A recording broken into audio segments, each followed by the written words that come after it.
शेतकऱ्यांचे प्रॉब्लेम होते की प्लॉटमध्ये फुटवा निघत नाही, प्लॉटला चांगल्या प्रकारची सेटिंग होत नाही आणि जे काही मालाची गुणवत्ता आहे, जी काही क्वालिटी ती चांगल्या प्रकारची येत नाही. तर खास त्या शेतकऱ्यांसाठी आपण जे काही जर्मनीची जी कंपनी आहे मित्रांनो, K+S जर्मनीमध्ये सर्वात मोठी कंपनी आहे, ज्यांच्या की पोटॅश मायलिंगचा आणि अमोनिया मायलिंगच्या ज्या काही खाणी आहेत तिथं, तर ती ही कंपनी आहे मित्रांनो K+S. या कंपनीची ग्रेड आज आपल्या सोबत आहे 9-40-10 plus point magnesium plus point boron.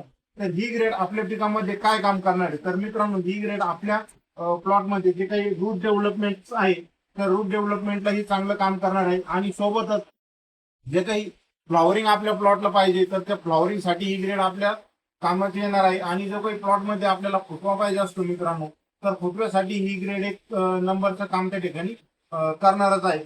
तर मित्रांनो, ही ग्रेड वापरायची कशी? तर वापरते वेळेस आपल्याला टोमॅटो प्लॉट, मिरची प्लॉट किंवा अदर आपली व्हेजिटेबल वेलवर्गीय जे काही पिकं असतात तर त्यांना आपल्याला प्रति एकरसाठी साधारणतः 5 किलो पर्यंत ही ग्रेड आपल्याला द्यायची आहे. ज्या ज्या शेतकऱ्यांना जे काही प्रॉब्लेम होते, फुटवा होत नाही, फुलं लागत नाही आणि परत फुलं लागून फुटवा काढायचा आहे आपल्याला, तर त्यासाठी ही ग्रेड अतिशय चांगल्या प्रकारची त्या ठिकाणी ठरणार आहे. तर आजपर्यंत कोणी कोणी या ग्रेडचे, या कंपनीचे जे काही ग्रेड वापरले आहेत त्यांनी कमेंटमध्ये आम्हाला कळवायचं आहे.